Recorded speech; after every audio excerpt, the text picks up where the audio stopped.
Okay, so for those of you who don't know, I practice family law in the state of Florida.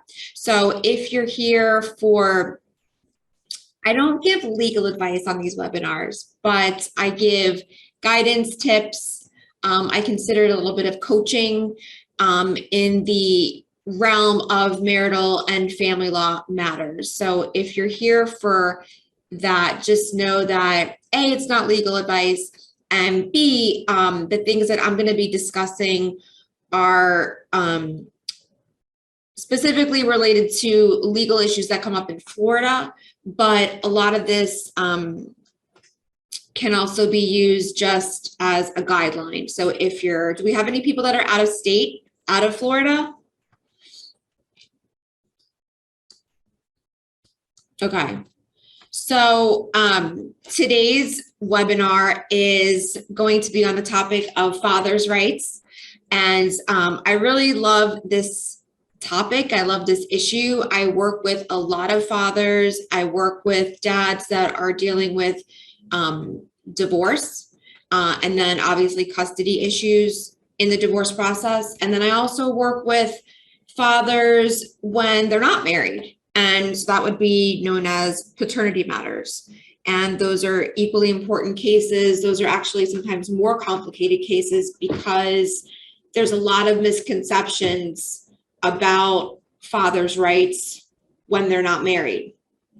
So we handle lots of cases involving fathers and fathers' rights. And I'm actually, for those of you who don't know, I'm divorced. I have 2 kids, and I'm lucky enough to say that my kid's father is a great dad. He's super involved. We have a great co-parenting relationship. And, you know, that's not the same for everybody. Obviously, every case is different. Every family dynamic is different. And let me let somebody else in here. So I like to give that information because I think it's important that you guys know that not only am I a practicing family law attorney, but I also live it myself because I do have kids. I'm a single mom, and I have a co-parenting relationship myself with my ex and their dad. So I have a question that you're in New York now. Would this still apply? So, I mean, there are a lot of similarities from state to state when it comes to family law matters, but just know that every state does have its own separate set of laws. So the Florida statutes are just for Florida law, and then New York has its own set of statutes for New York law. But you might have some specific questions that I could try to give you some general guidance on, and I'm happy to do that. So I usually do these webinars where I'll have some talking points. I have some things in mind that I feel like are just important bits that I like to get across, especially related to this issue. Because like I said, there are some really common misconceptions, but I also like to keep it like an open forum. So if you have any specific questions that you want to either shout out, you can unmute yourself and ask, or if you want to put it in the chat, that's fine too. So, like I said, this is going to be on the topic of fathers' rights.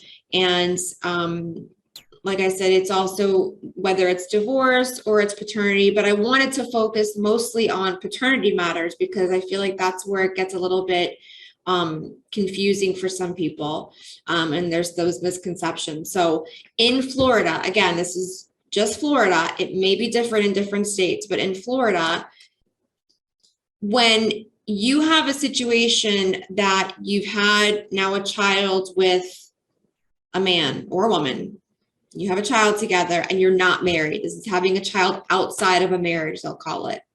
That is commonly known as a paternity matter or a paternity issue that needs to be addressed now.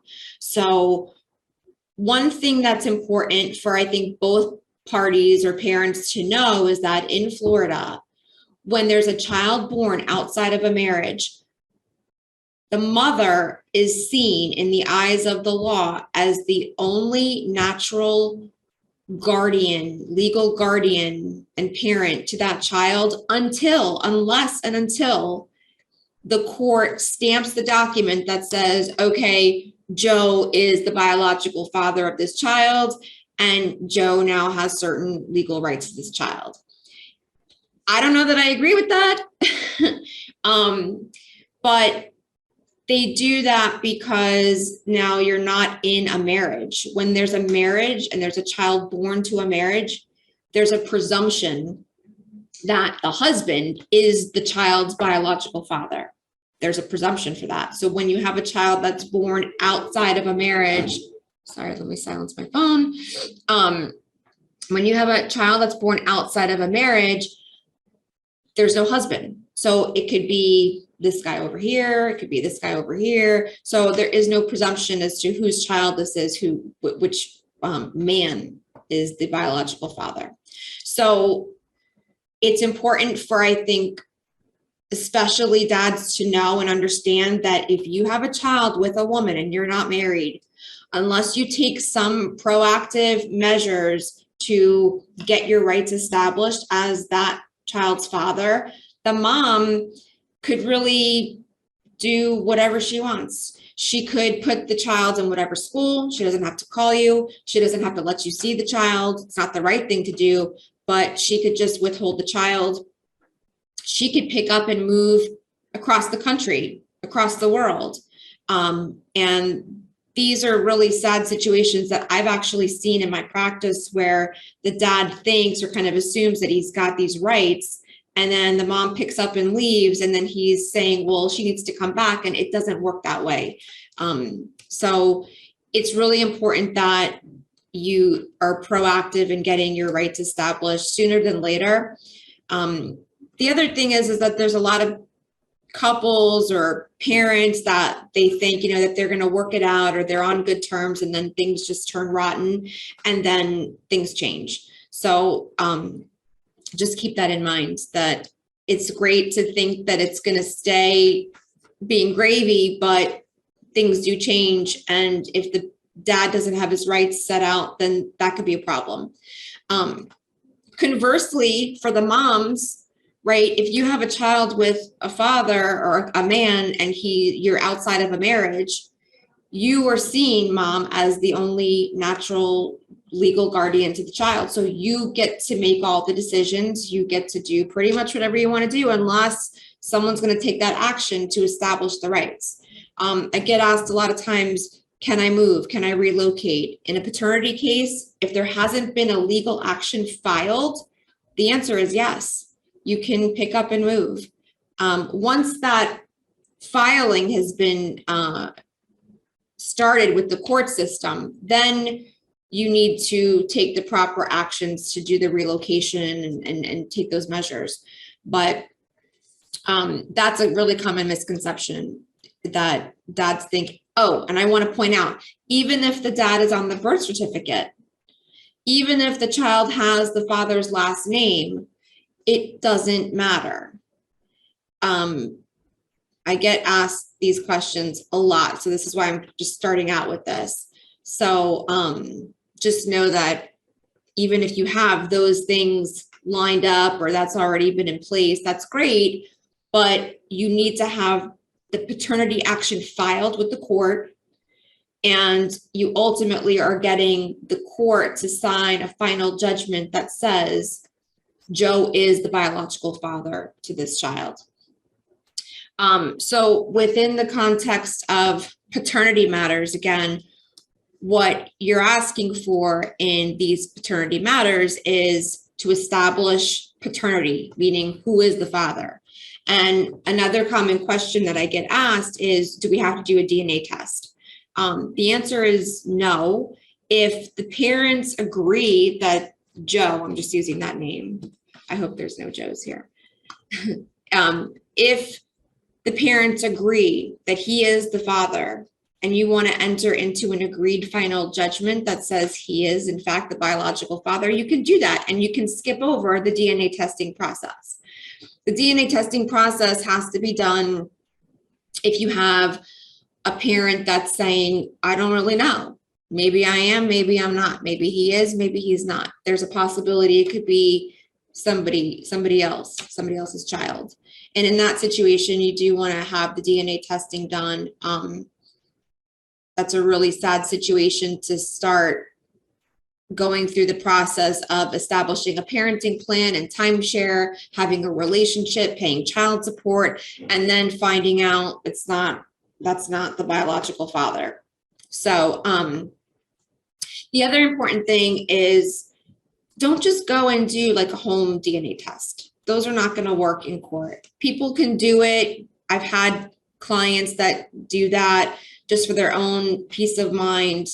If that's the way you want to do it, that's fine. But if you're actually trying to do something within the court system, or there's going to be some kind of issue, it's a contested issue, go through the lawyers, go through the legal process to have the DNA testing done at a lab the right way.